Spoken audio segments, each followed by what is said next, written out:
Welcome to my YouTube channel, and I hope you can share your view or your study life as well as how you transition academia to industry.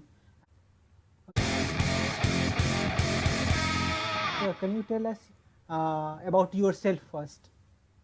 So I am Rameez. I moved to Taiwan in 2014 for PhD as a part of Taiwan International Graduate Program, and it is like a special program designed by Taiwan government in cooperation with Academia Sinica.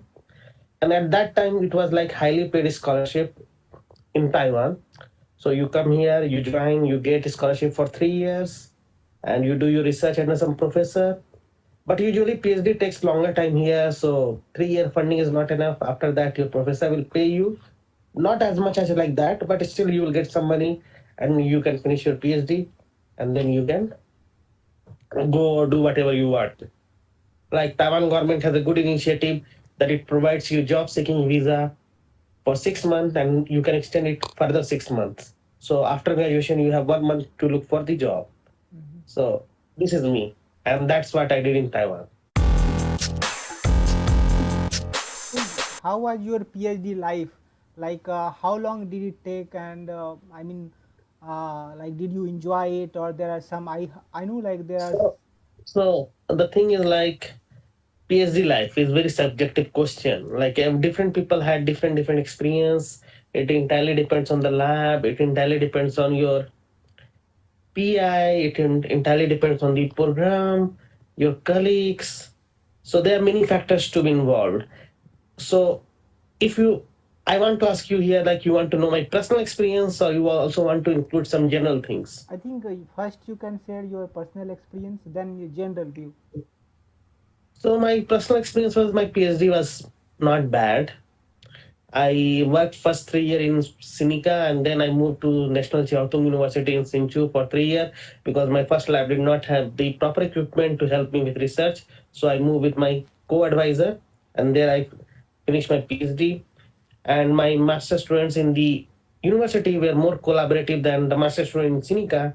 They helped me teach me new instrument which I was able to use in my PhD and wrap up my thesis. And I during my PhD I also explored Taiwan. I went here, there. I participated in some conferences. I also won Best Thesis Prize. So overall, my PhD was good. My advisors were supportive. The only thing was like in beginning, I faced some difficulty because of the cultural shock. Because I don't know how to interact with Taiwanese people or Taiwanese live environment. Mhm. So I had my own way, Indian way, and Taiwan has their own way.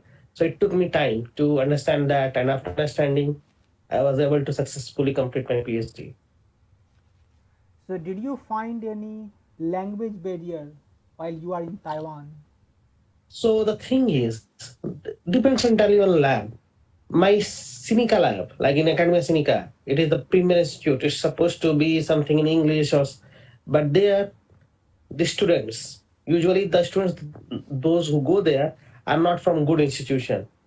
They are from like second or third level University of Taiwan, Mhm. and their pinnacle is Academia Sinica. They think Academia Sinica is best. So those people they don't want to use English. They're comfortable with Chinese, and they are a little bit like conservative mindset. They think you should know everything, or they are not able to, or not willing to help much. But when you move to university, you see different scenario. You see more vibrant people. They want to learn English. They want to speak English. Most of the lab, it is required you for you to speak English. So everybody speaks English. Try to speak English. Help you. So it depends on the lab to lab, institution to institution. But yeah, I had two experience. Once where I faced difficulty. One where I was completely comfortable and I did not have any issue.